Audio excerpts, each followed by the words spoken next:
Hi friends, எங்கள் ஊர் புத்தக கண்காட்சியில் அதுக்கடுத்து நான் பார்த்தது இந்த எஸ்எம் நேச்சுரல்ஸோடைய நேச்சுரல் ப்ராடக்ட்ஸு, இயற்கையாக கிடைக்கக்கூடிய பொருட்கள், இயற்கை உணவுகள் சொல்லுவாங்க. ஸோ இப்போ இங்கே நிறைய பார்த்தீங்க அப்படின்னா ஏபிசி மால்ட்டு, கேரட் மால்ட்டு, அதுக்கப்புறம் நிறைய வெரைட்டிஸ் வச்சுருந்தாங்க. இதில் முக்கியமாக இந்த ஸ்ப்ரவுட்டட் ஹெல்த் மிக்ஸ் ரொம்பவே நல்லா இருந்துச்சு. ஸோ இப்போ இந்த ஸ்ப்ரவுட்டட் ஹெல்த் மிக்ஸ்னால் நிறைய நவதானியங்களை எடுத்துக்கிட்டு அதை நல்லா முளைக்க வச்சுட்டு அதுக்கப்புறமா அதை மாவை அரைக்கிறது தான் ஸ்ப்ரவுட்டட் ஹெல்த் மிக்ஸு. ஸோ இப்போ இந்த மிக்ஸை பொறுத்த வரைக்கும் நம்ம வீட்டிலே ப்ரிப்பேர் பண்ணலாம். ஆனால் அதுக்கு நிறைய ஸ்டெப் ஃபாலோ பண்ணணும்.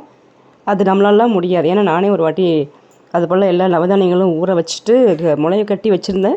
ஆனால் அது சரியாக கவனிக்காததுனால பூசணம் பூத்துருச்சு. ஸோ அதனால் அது பூசணம் பூக்கிற அளவுக்கு வச்சோன்னா அதுக்கப்புறம் யூஸ் பண்ணவே கூடாது.